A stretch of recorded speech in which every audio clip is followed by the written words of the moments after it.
Hello, darlings. It is 4:53 a.m.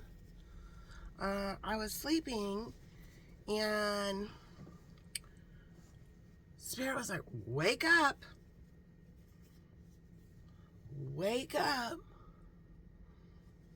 So, I woke up. I started scrolling on social media.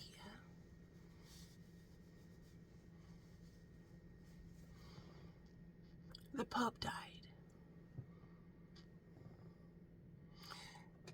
Quote,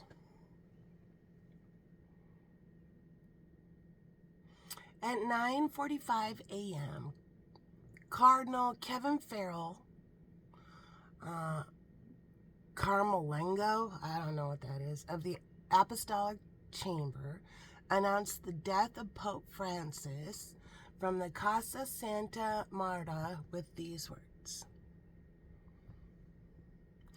Dearest brothers and sisters, with deep sorrow, I must announce the death of our Holy Father, Francis. At 7:35 this morning, the Bishop of Rome, Francis, returned to the house of the Father. His entire life was dedicated to the service of the Lord and His church. He taught us to live the values of the gospel with fidelity, courage, and universal love, especially in favor of the poorest and most marginalized. With immense gratitude for his example as a true disciple of the Lord Jesus, we commend the soul of Pope Francis to the infinite, merciful love of the one and true God. The Pope died. If only we could all cry like Emmanuel. So, if you're new to the channel, hello, my name is Marcella. I'm a clairaudient psychic Heyoka empath. You might have a great big paradigm shift coming right now. The Bishop of Rome is dead. So, let's see. 2 days ago. Hey, Bunny, what you doing on Sunday? House of Cards has fallen. Let's hear about God's honest truth. All right, hold on, let's get it going. All right, let's see. I start doing 2 days ago this reading. Nice look I got going. Hey, Bunny, what you doing on Sunday? House of Cards has fallen. Let's hear about the God's honest truth. So, let's just let this go. I put my black bow on. So a black bow represents death.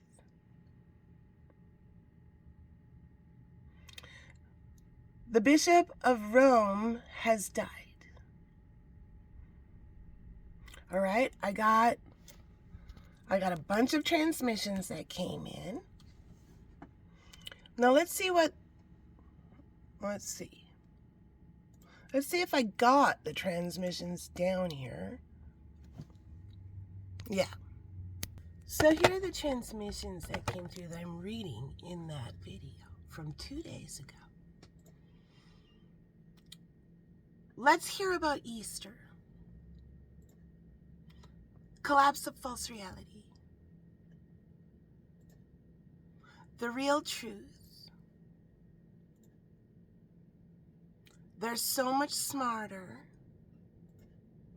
than that taker dum-dum can even comprehend. That's what that means.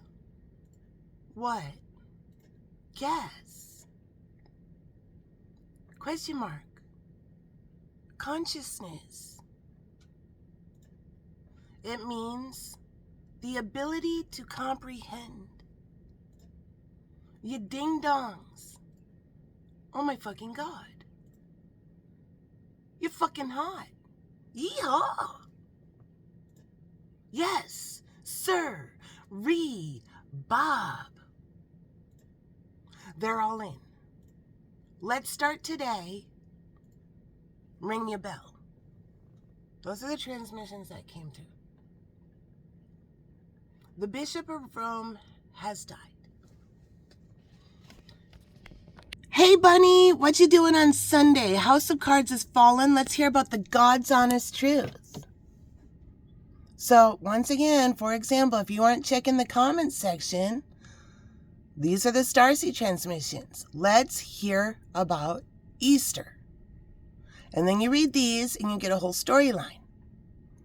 So, the Bishop of Rome has died. Molly's got her black bow on. We just got our transmissions. Let's see. Here we go. Here's where I pull from the giant Ace of Cups.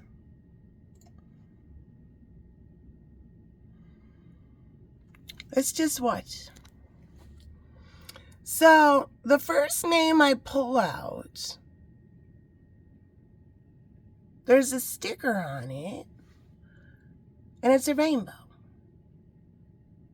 And the first message I say is, after the rain comes the rainbow. The Bishop of Rome has died. I didn't say that. I said, after the rain comes the rainbow.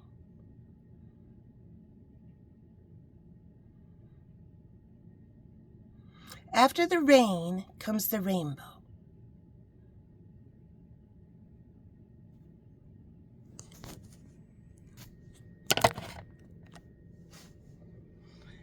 Hey, Bunny, what you doing on Sunday? House of Cards has fallen. Let's hear about God's honest truth.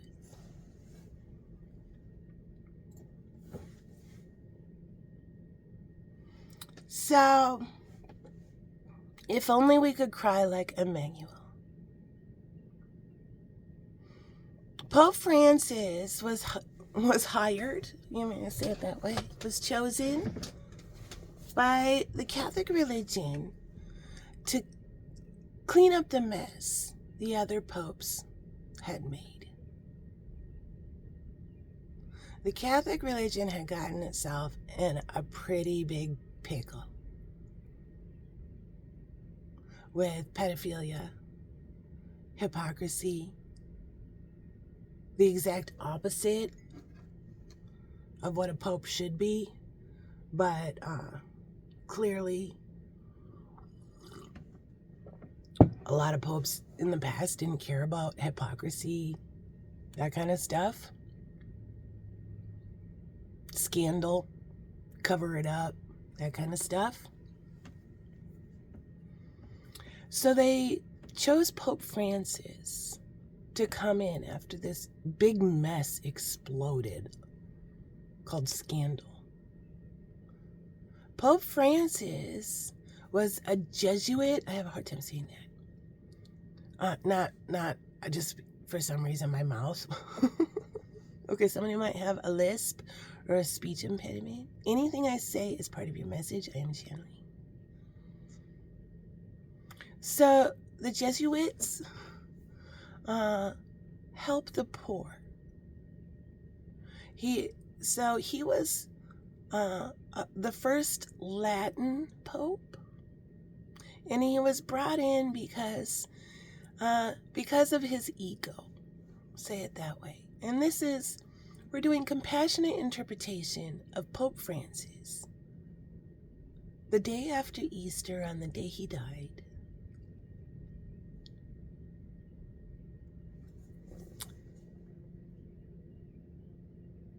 so when that picture, remember that picture of the Pope in the puffy jacket that came out, and everybody's like, oh my God, look at the Pope in a puffy jacket. Some people thought it was real. So that wasn't just a picture of the Pope in a puffy jacket. That was fooling everyone because it wasn't real. And this is how I knew immediately when I saw that picture that it was not real. Because Pope Francis helped the poor. He was very, I hear demure. He would never have worn an ostentatious jacket like that. So within the Catholic religion, the cloaks and slippers, the robes and slippers, were a big thing. A lot of the popes of the past loved their bejeweled robes and slippers.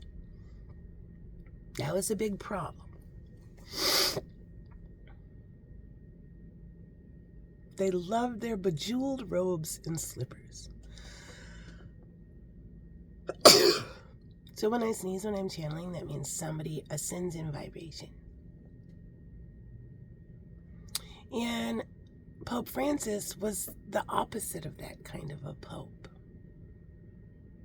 He was brought in because he don't wear bejeweled robes and slippers. All of that was very, very symbolic. Showing up in this puffy jacket. Yeah, he'd never wear that jacket. Other people didn't realize, because they don't know history of popes, who Pope Francis was, what his bottom line was, why he was brought in to lead and be the Bishop of Rome. I hear the Vatican.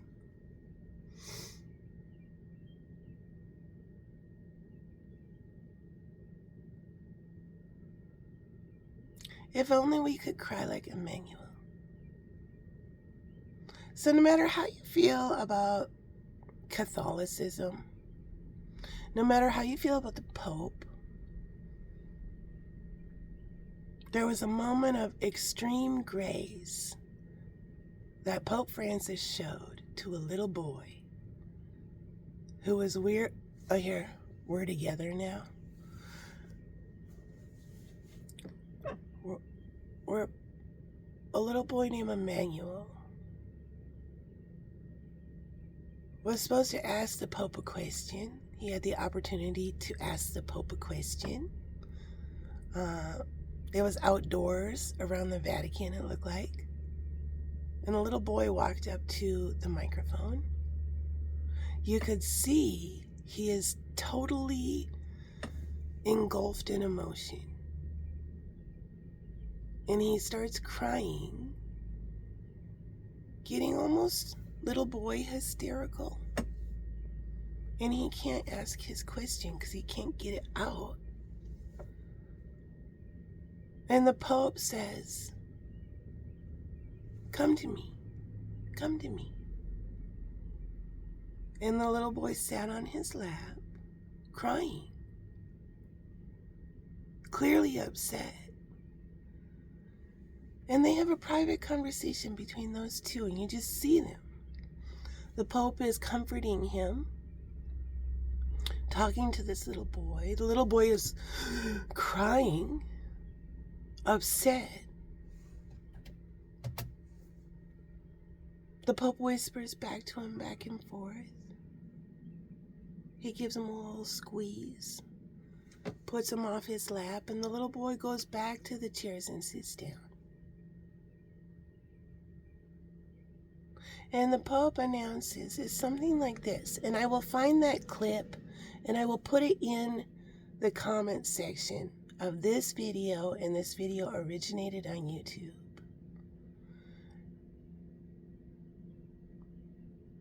And we're going to compassionately interpret that whole interaction. Not everything is all good and all bad. No matter how you feel about this specific club, Catholicism, not everything is all good and all bad. If only we could cry like Emmanuel. So that little boy's name was Emmanuel. And the Pope announced, he says to the crowd, "If only we could cry like Emmanuel." And he said, I spoke with Emmanuel and asked him if it's okay if I share what we spoke about. And he said yes. Now you have to understand, this man, the Pope is a man. This man stepped into his galactic father energy when this little boy said to him, my father was not baptized and he died. This is a little boy. Is he in heaven? A sobbing little boy. Now, every Catholic knows the rules of Catholicism. No, he's not in heaven. That's why you get baptized, so you can go to heaven. Most people cut and dry with it. Nope.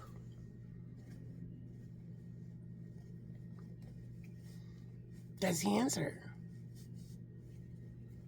According to that religion, that little boy's dad was not baptized. And in that moment, the Pope, you can see he did not hesitate, and that boy left his lap comforted.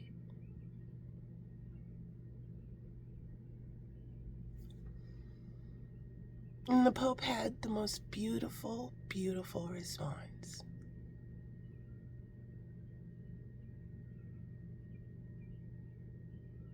So, we're going to just leave it at that. The Pope had the most beautiful response. If you want to see what the Pope's response was to that little boy, you should watch the clip. If you don't have time to watch the clip, I'll sum it up for you. The Pope announced to everyone, I believe he says, does God turn his back on his children? No. And the crowd says, no. He says, say it louder. No. And he says, Emmanuel, you told me your father was not baptized, but he baptized you.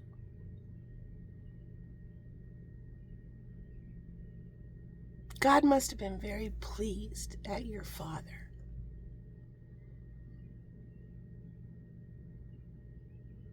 Because it is much harder for a non-believer to baptize their child.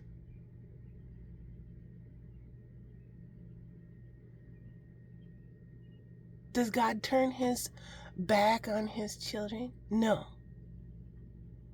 See, the Pope couldn't say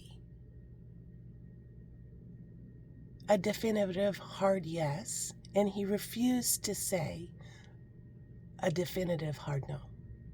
So let's think about that. According to the rules of his religion, he could not say a straight up yes. And he was supposed to say a serious no to that question, according to the rules.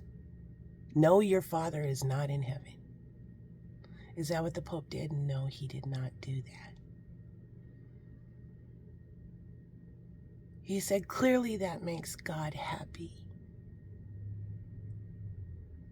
An atheist, it's much harder for an atheist to baptize their children than a believer. And surely that made God happy. So Emmanuel, and he puts his arms up, he says, talk to your father. And he said to that little boy, yes, your father is in heaven. Without having a hard yes, and definitely without the no. That's the grace of Pope Francis. He would bend the rules.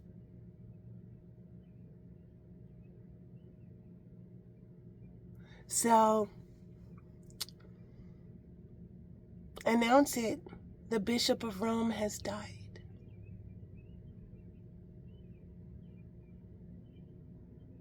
Hey, Bunny, what you doing on Sunday? 2 days before he died.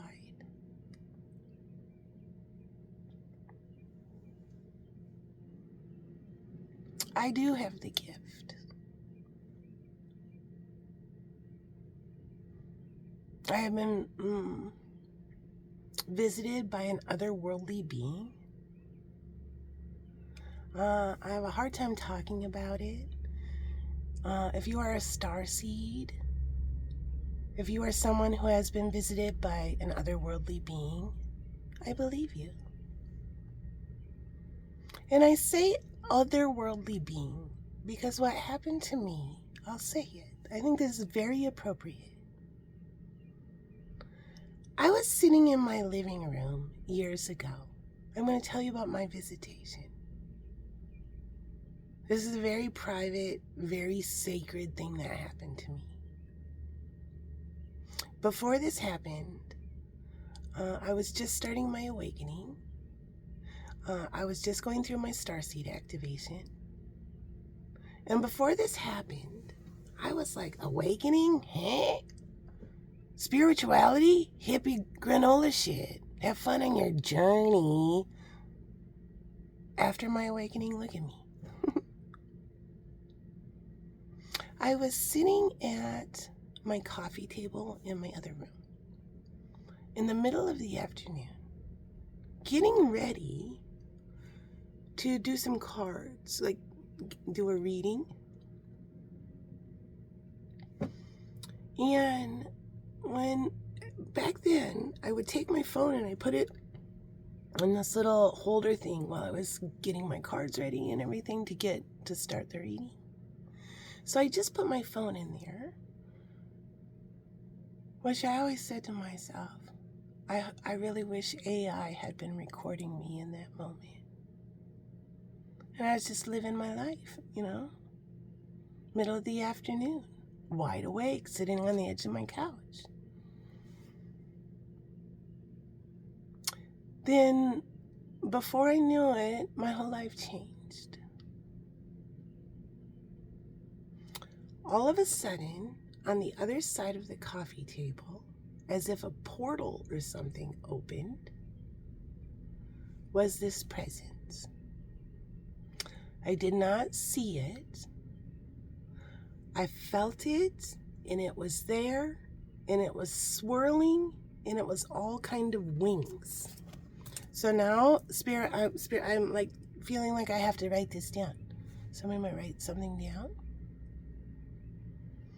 Spirit also wants us to watch why biblically accurate angels are so creepy.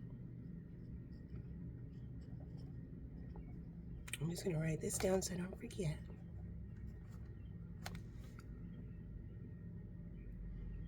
All of a sudden, there was this presence right there, bigger than I had ever felt in my life. I was instantly pulled inward into my mind's eye, and this thing started telepathically communicating with me. I did not see it. I felt it, and it was awesome. Dictionary definition of the word awesome. In that moment, I was present. I was there. I was under some kind of trance. And the first thing this thing communicated to me was, don't be afraid. Be not afraid. And in that moment, in hindsight now, I know this has happened to other people. And they have conceptualized it as a visit from the Virgin Mary. Because what visited me was feminine. It was beautiful in the energy. It was like a cool aunt energy. Like that cool aunt the cool big older sister. It was like that. And it communicated to me, don't be afraid. And then it took over my body. It tilted my head down. And in the whole time, tears were pouring out of my eyes. And I was aware of the tears pouring out of my eyes. But I didn't care. I was so enraptured with this presence that was so loving. And it all at once, it made me feel all these emotions like, we're so proud of you. You're doing such an excellent job. Way to go. And then that's when it said, don't be afraid to me. Be not afraid. And it said it with a bit of pity. But I wasn't hearing a voice. It was saying it to my mind's eye, much like when you get a song stuck in your head. And it had pity for me because it knew it was about to blow my mind. So I said, don't be afraid.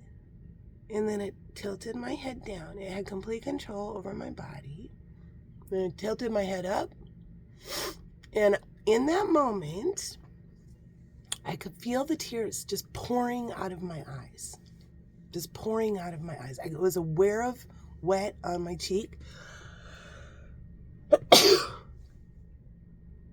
So I would say I was maybe like 10% there, realizing I was having this experience, but 90% I didn't care at all.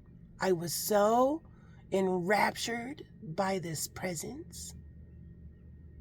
And so in the present moment, I wasn't really thinking about anything but what was just happening to me. It had my head up, then it tilted my head down, and communicated telepathically, so it just manifested in my mind's eye. Kind of a concentric ring, ring, ring, ring, ring, ring, ring, ring, classic 1950s, ray type thing, from it to me. And in that moment, I knew it was downloading some divine knowledge to me. That was the message. And whatever that thing was, it had pity in that moment. Because I feel like it was on maybe some kind of mission to download this divine knowledge into me and to activate me as a starseed. And it was almost a science experiment type of a feeling, because was I going to lose my mind in that moment? Would this thing download it correctly? And it had some pity in it, because it knew the experience was overwhelming for a human being. So my head was down. It showed me those. I have no idea how long I was sitting there. And then all of a sudden my head tilted back up again, and it was gone, just like that. I was there, my face covered in tears. Now, I'm not saying just like a tear. My eyes were pouring out tears. And I was just sitting there all alone with a completely new reality.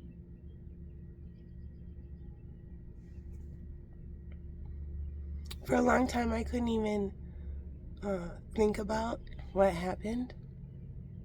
I would get almost hysterical with the bigness of it. I've done a lot of reflecting back.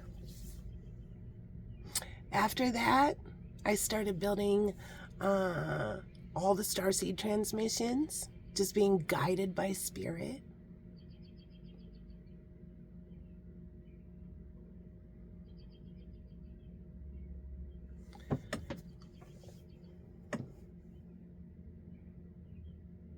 So I started thinking about it, and I said it was very similar to what people said a visit from the Virgin Mary was like.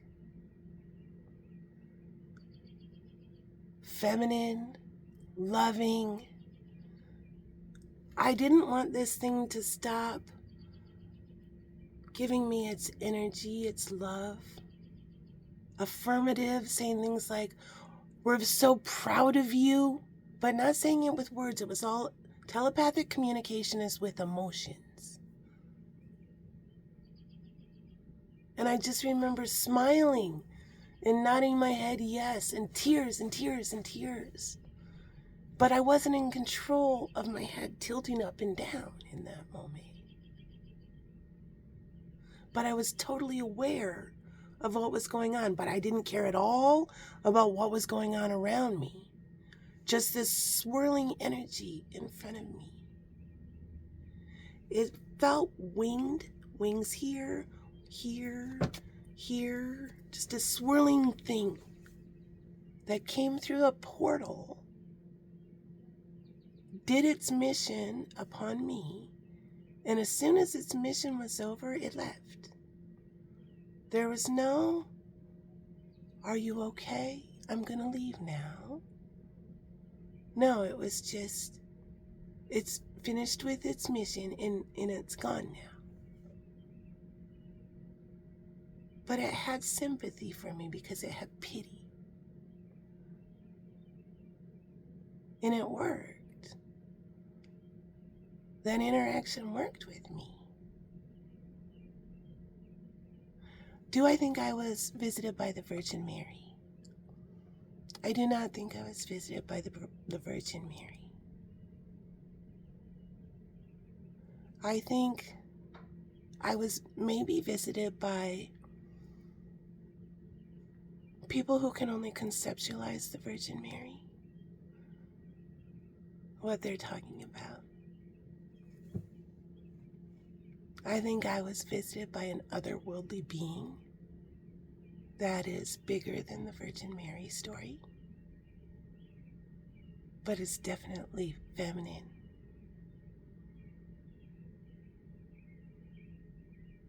So for years, I have been telling on my channel, if you have had a visit from an otherworldly being, if you have had a starseed activation, if you can do things you couldn't do before, if all of a sudden your psychic skills amped up like crazy, but you're not crazy,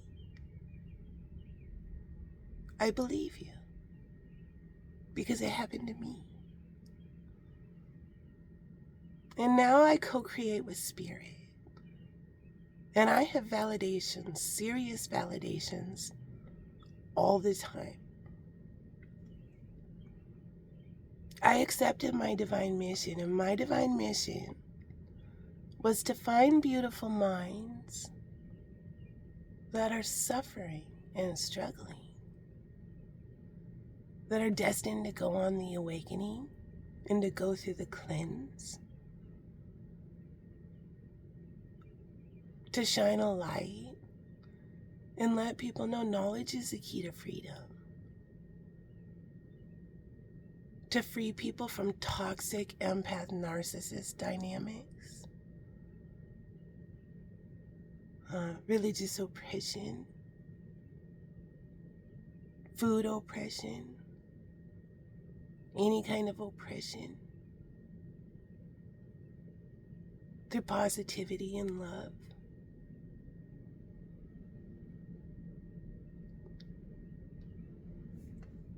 So once again, if you are a starseed, if you have had an activation, if you are going through a spiritual awakening, if you are having a collapse of false reality, any of those things, just know I believe you.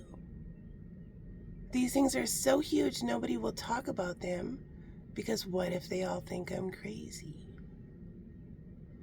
Yeah, this happened to me 4 years ago, something like that.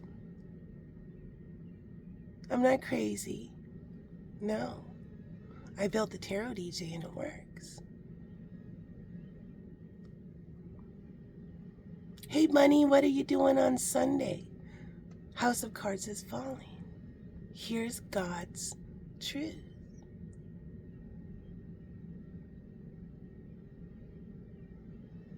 The Bishop of Rome has died. After the rain comes the rainbow. If only we could all cry like Emmanuel.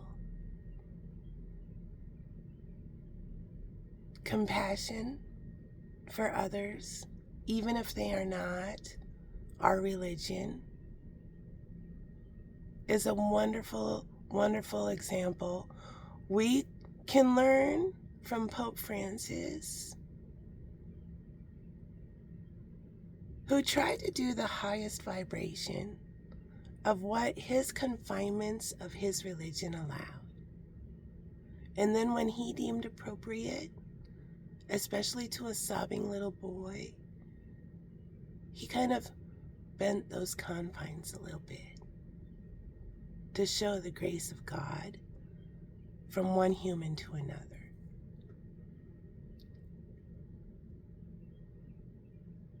So, pass the word. The Bishop of Rome has passed.